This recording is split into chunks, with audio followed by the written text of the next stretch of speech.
How's it going, chicks and mates? This is Mrjacharles, and we're back with Clannad. Visual novel is good for you. It's 1 if you 5 a day, or maybe it's like 12 if you 5 a day. I don't know.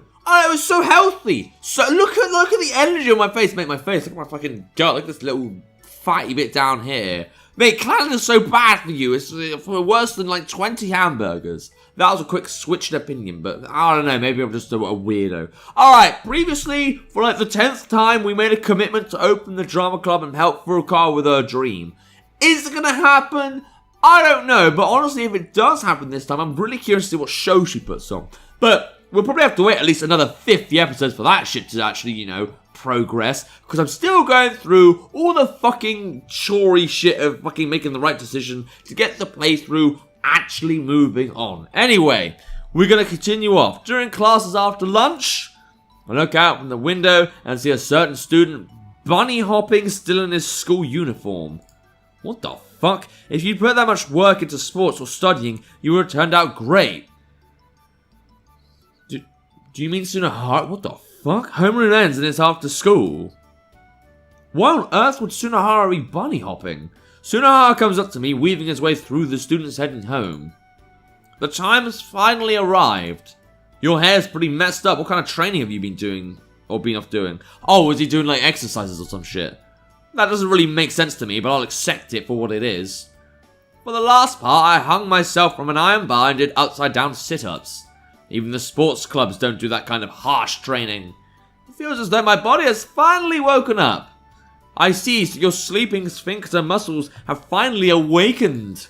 Yeah, they're all revved up and ready to go. Don't come too close, or you'll be in danger, boy. What, is he going to strangle me to death with his asshole? That's very concerning, I don't want to think about that. All preparations done. Let's go. Alright, do it. It'd be funny. It'd be a good time had by all. Ah, here's our prize bitch. So, just why did you call me all the way out here? We confront Tomio in a deserted hall in the old school building. This guy here is my friend, Sunahara. Please just spare a little time to listen to what he has to say. All he wants is to show you the pure feelings he has for you. Stop making it look like I'm going to confess to her! How dare you do me in like that this morning? I didn't do anything, you were the one who started it. That doesn't matter! What matters are the end results! This guy is an idiot, isn't he? Yup. You two, quit getting along! Calm down, Sunahara. Just take deep breaths. Wait! You're the one agitating me here. Damn it, I'm tired of being insulted like this. Well, whatever. I only underestimated you before. However, this time will be different. You really never learn, do you? What's the difference between our levels not clear enough already? How do you plan on closing a gap that large in such a short amount of time? Just give up. Sunahara's being admonished by a junior, and a girl at that. Yeah, but you haven't seen her fucking fight. I see you're underestimating me. It's probably natural considering she's absolutely demolished you earlier. Well, she absolutely did anyway. Okay, listen. Tomio, was it? Tomio Sakagami. What is it? If you stay off the pitch for too long, no matter how good a pitcher you are, you'll throw a ball that'll get hit. Sunahara, that's a really lame metaphor. Just look at Inatsu in the good old days. Continuously pitching strikeout after strikeout. That is exactly my fighting style. Just stop already, even I can't follow anymore. Just what is this guy trying to say? Tomio looks at me with a pained face. Looking really pained there. Looking really just hopeless there. Sorry, I don't actually know this guy. Like hell you don't. And don't look away when someone is talking to you. Your speech is too long, just get to the point. In short, what I mean to say is, I only underestimated you before. Isn't that exactly what you just said? Huh? Wait, who gives a damn? I can say it as many times as I want to. Sorry, but I have seen tenacious people like you countless times before. And the end result was always the same. Just let it go, I won't think any less of you for it. Or what? Do I have to make it so you can't come to school anymore before you will be satisfied?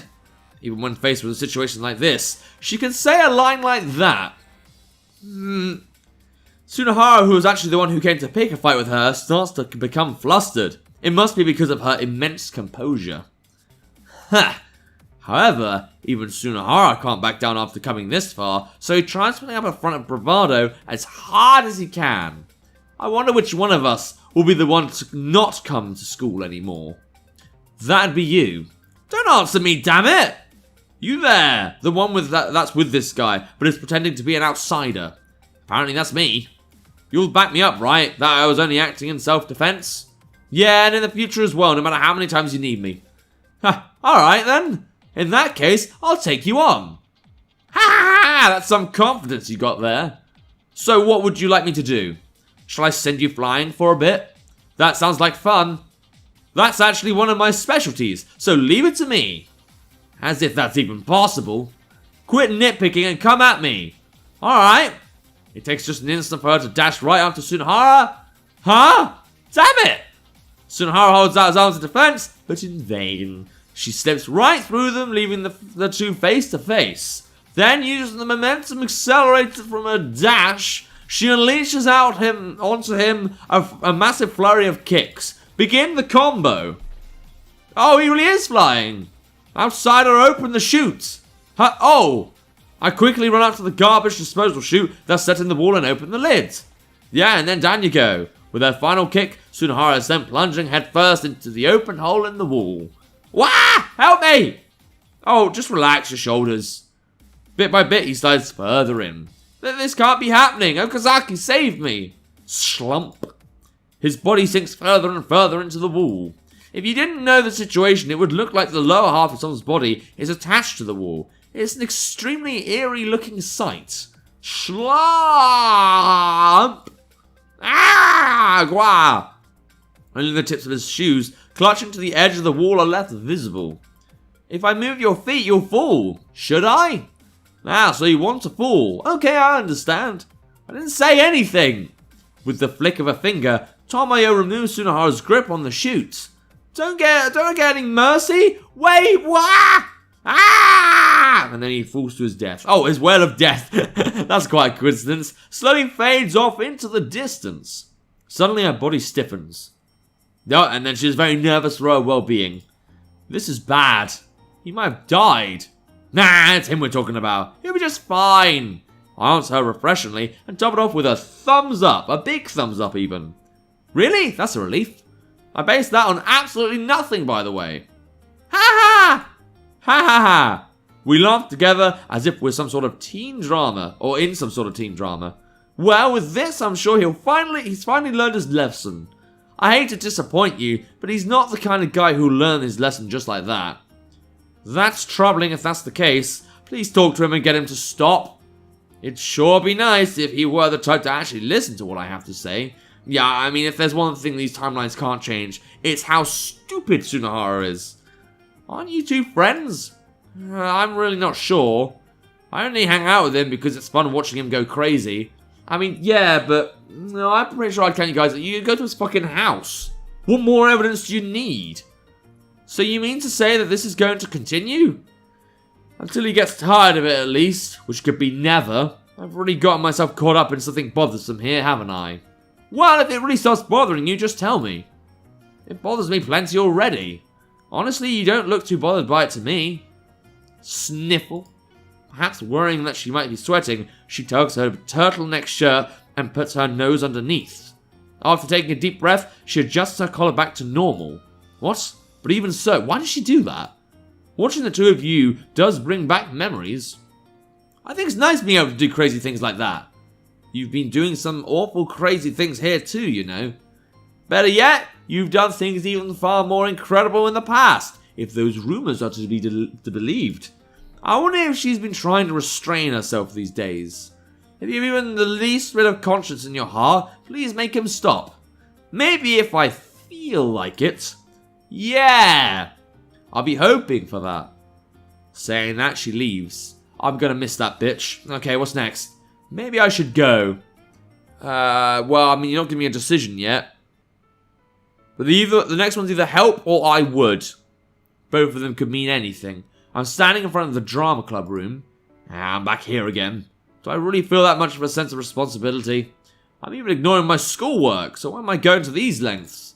I hear the pitter-patter of footsteps and turn around. Furukawa is heading in my direction in a half run. Okazaki-san! I hear joy in her voice as she says my name. She trots up and stands beside me. I'm surprised. I figured I'd see someone up here, but I didn't expect it to be you. Gee, sorry to disappoint. Oh, no, it's not like I was hoping it'd be someone else. I'm glad it was you, Okazaki-san. I mean, if you say so. I just didn't expect anyone I knew to be waiting for me. It made me so happy, which is why I ran over. I see. While I may be cold and insensitive to her, I'm the one person she can talk to, because, you know, no friends. We've got a no friends bitch right here.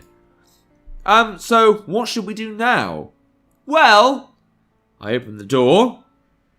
Looks like a fucking mess in there, but whatever, we're gonna clean it, right? That's what normally happens. The floor is carpeted with strewn cardboard boxes and equipment. I guess we can start by cleaning. Yeah, that sounds good. Yeah, clean the motherfucker up. We need to start by getting this stuff out of the way. Yep. We carry the stuff into a different empty classroom, then get cleaning supplies from yet another empty classroom before finally getting to work. We dust the place, sweep with a broom, then wipe it down with cloths. As the setting sun starts to beam into the room, it's finally in good enough shape to use for club activities. Did you not have any afternoon classes? Anything else you needed to do with your day? Apparently not. Maybe everything was just meant to be a free period. I guess this is good enough? Yes! Furukawa's eyes gleam as they survey the area. Our room, it's done. Our room? I'm not a club member, you know. What? Her expression suddenly changes, tears forming along the bottom of her now glassy eyes. We said we'd help. That was wasn't that the last decision we made, actually? I don't know, I can't even keep up. But this is one thing I have to make crystal clear. The most I'm going to do is help you find club members. But plays are fun. I don't have any interest in them. Do you really not have any? Yeah, sorry, I don't. A look of depression washes over her face. I've never even done anything that would have suggested a shred of interest to begin with. Listen, Furukawa. Yes, I'll find people in no time, just leave it to me. Might actually mean that this time. It's a nice thought, but I do wonder who's going to get it. Tomio looks like a likely candidate, and I'd love to believe the Fujibayashi twins would. Beyond that, I don't know. I mean, you can't get Fuko to do it, right? Because we haven't even met her yet. We haven't done anything with her. Although, you have to do Furukawa stuff in order to get Fuko. I don't know. No, that's not the problem. I just wish that you could have stayed here, Okazaki-san. No matter how many people the club had in it. Well, I'm happy that you feel that way, but... Well, I'll think about it. How's that? I'll leave the issue vague. Okay, please do. Yeah, my role here ends with gathering new club members. Until, you start having a heart. That would be nice, wouldn't it, you little delinquent? Once I do that, she'll have lots of people at school to talk to, and then... She definitely won't need to cling to me any longer, so you think. You haven't been here for the infinite fucking playthroughs I've had to deal with in alternate dimensions. But I've seen all Tomoya, and I know she's literally attached to you, even when I want her to just fuck off. Seriously. There's been a lot of playthroughs where she could just fucked off, but she didn't. That's as far as I'll meddle in her life. Alright, fine, cool, and then we walk home together. The two of us walk down the hill, barely any other students in sight. A small part of me doesn't want to go home. No! A big part, actually. For some strange... Oh, I suppose your dad's there. You don't like your dad. For some reason. I'm pretty hungry. Yes, I am too. I'd sure like to get something to eat. Same here. Do you want to go eat somewhere? I try inviting her. You want to eat out somewhere? Yeah, sounds wild and dangerous, right? But I need to go home and help make dinner. Forget about that. I can't ask my mother to do it all on her own. She says the words and smiles. She must not mind doing it at all. Her actions are enough to show me that her home is probably a warm, loving one. I mean, you already hinted this before when you were eating lunch together. Do you not eat dinner at home, Okazaki-san? There's nothing to eat even if I did go home. The silence lingers for a moment, heavy with implications. Well... She tries to say something to salvage the conversation, but I tell her before she does. My old man's doing fine, my mum isn't around though. So, do you not eat dinner with your father? Yeah, kinda hard to really, seeing as we're fighting all the time. I describe the situation in that way to make it easier to understand. I doubt anyone would truly get how terrible the situation is at this point. Honestly, like, all I've seen us do with this guy is give him a starfish. We argue with him at some point over something, and it's depressing. That's all I remember. That's literally all I've got. I mean, it's going to be solved soon in After Story or some shit, but while I'm still waiting for that to happen, okay, I'm the only one who does. Did something happen? Yeah, a lot. So much that it can't be undone. I'm looking forward to finding out what that is after all this time. She falls silent, seemingly worried that she's taken the conversation in an awkward direction. It's no big deal though, that's just how single-father households are. In fact, it'd be kind of weird if two guys lived that close and were friendly with each other. I tack some comments on in an attempt to smooth things over. Really smoothing things over there. Is that so? But if there's somewhere... She puts her hands together in front of her chest. Even if you do fight, I think it would be good if there's at least somewhere you can communicate. She comes to her conclusion. Yeah! I take a breath, filling my lungs and collecting my thoughts. It's strange. Why did I tell her so much about my family stuff? Well, because you trust her and she's your future wife. There is no other future wife, even though I'd fucking love one. If it's not too much trouble, I'd be happy to invite you over for dinner. Maybe it was because I was waiting to hear those words. I just wanted to get as far away from my house as possible. Are you sure that's alright? I don't mind. My parents would be happy to have you if they knew you were my friend. I'm certain of it. I see. They really must be a happy family. While I hesitate for a moment at the thought of barging into someone else's place, I'm even more reluctant to go back to my own home. So rather than being modest, I decide to take part in their meal. If you go straight from here, you'll find a park. There's a bakery that faces it. Okay, that bakery is my house. Got it. So please head there and wait for me. I'll be leaving soon as well. Okay, see you there. Yes, she says after I grab the back of her collar. Hold on, why are we splitting up here first? Yeah, that's what I was thinking. Why are we splitting up? What? Is something the matter? Oh yeah, kinda. I mean, if you're not around to introduce me to your parents, I can't just traipse into your house? That's a new one. I've never heard that one before. They'll think I'm just some sketchy dude calling himself your friend. It's fine, you're wearing our school uniform. You're missing the point.